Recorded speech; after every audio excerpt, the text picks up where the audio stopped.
Bonjour.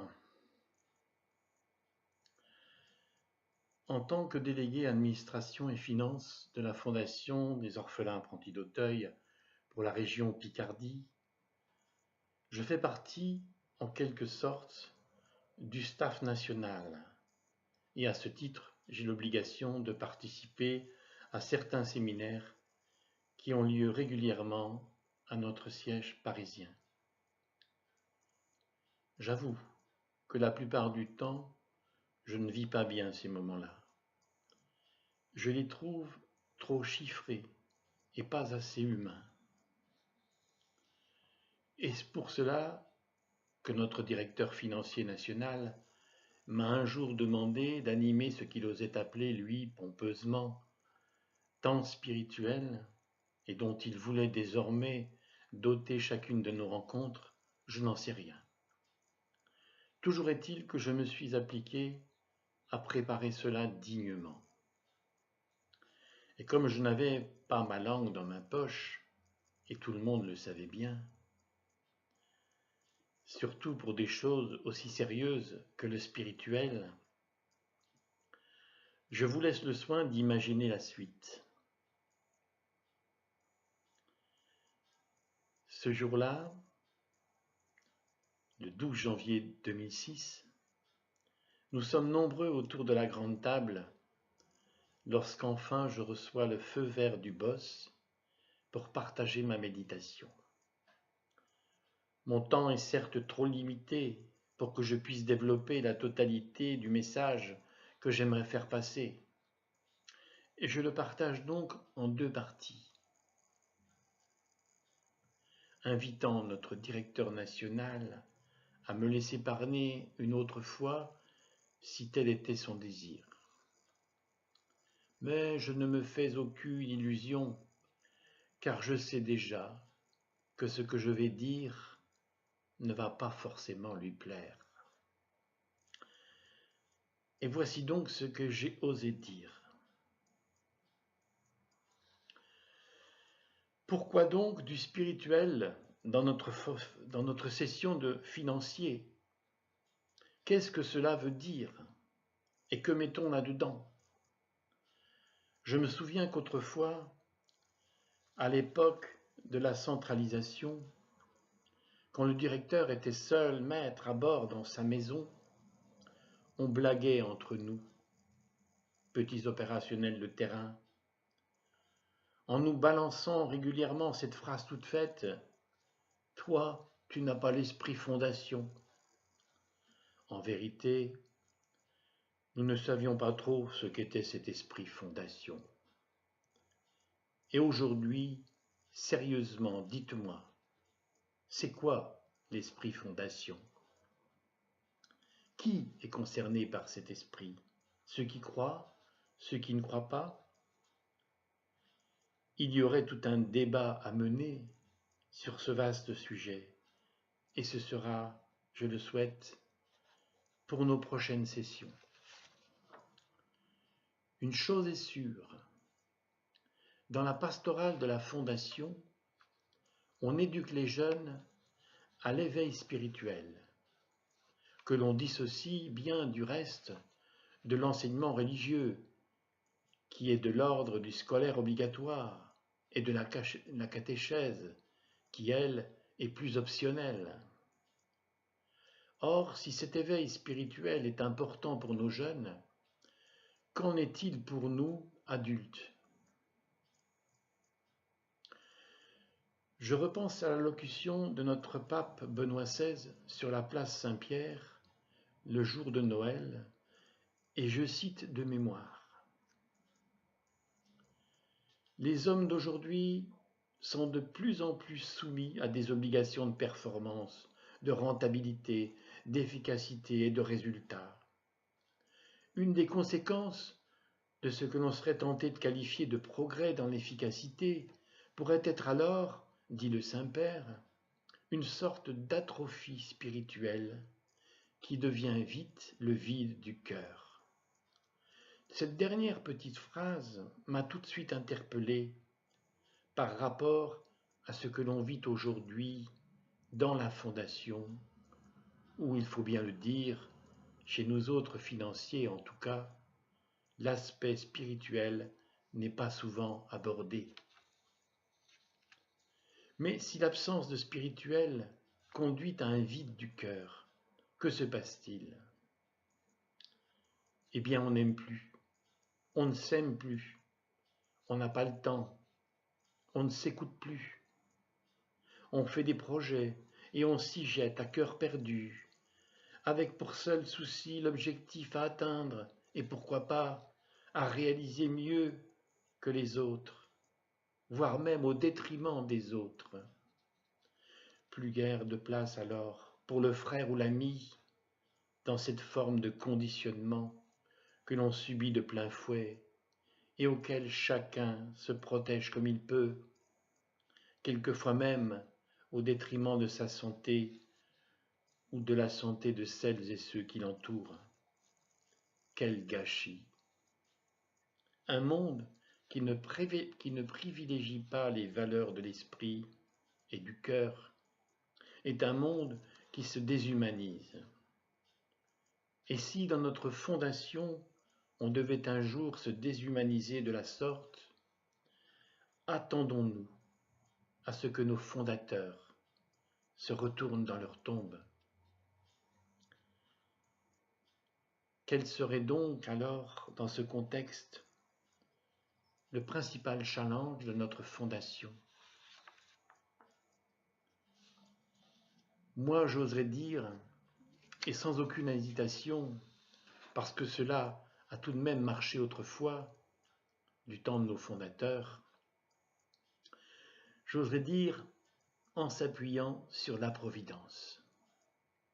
Bien sûr, j'imagine déjà la réaction de celles et ceux qui, dénonçant la facilité, pourraient à juste titre me balancer cette phrase désormais célèbre « Aide-toi et le ciel t'aidera ».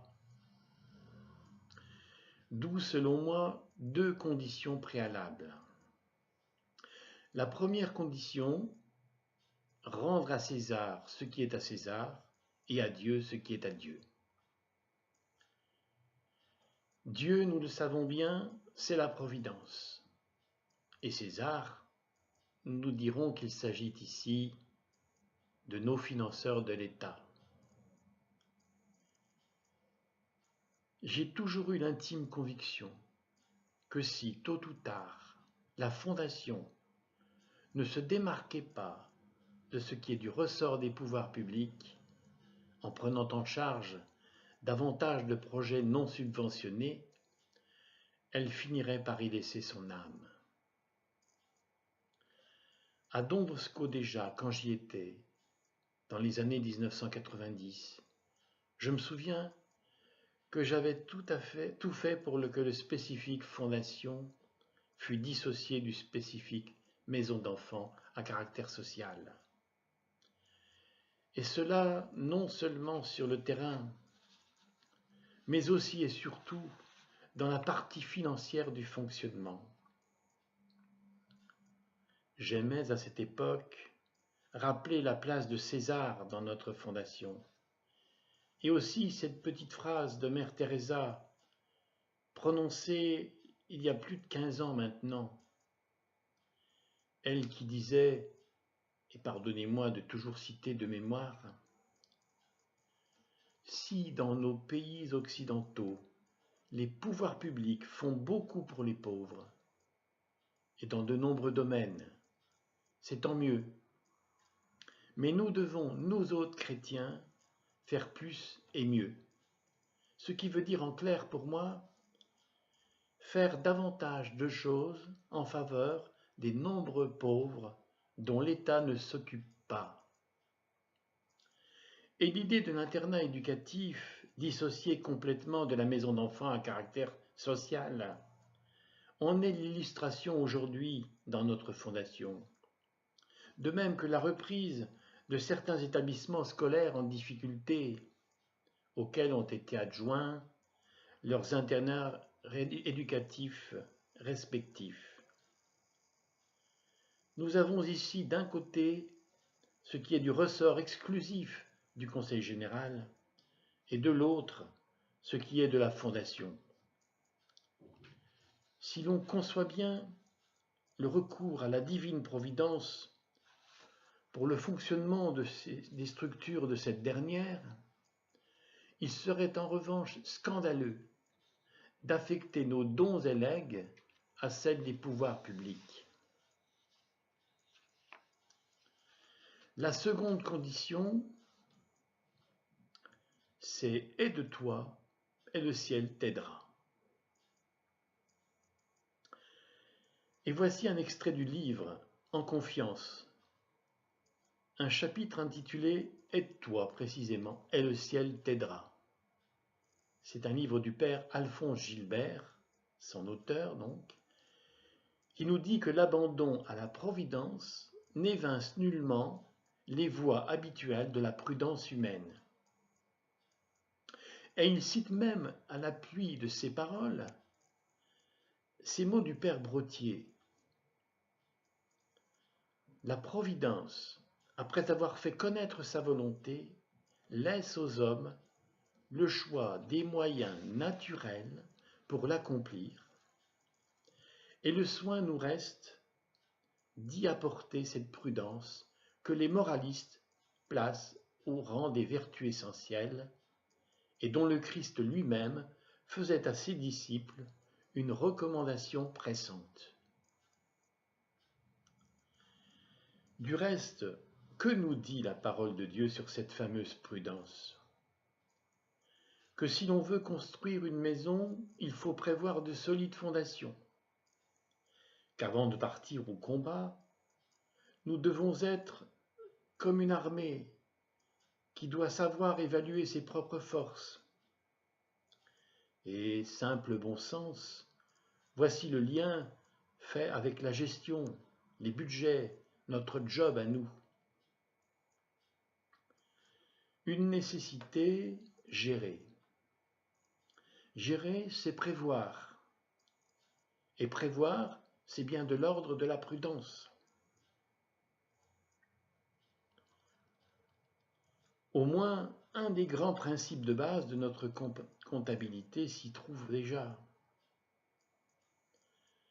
Avec la rigueur, le professionnalisme indispensable, avec les techniques adaptées auxquelles on se forme, avec la capacité de répondre à certaines exigences, notamment celles des services de l'aide sociale à l'enfance et tous les décrets de novembre 2003, avec un brin de modestie, ne pas se croire au-dessus des lois, et tout ce qu'il faut de transparence, on n'a rien à cacher quand on est honnête.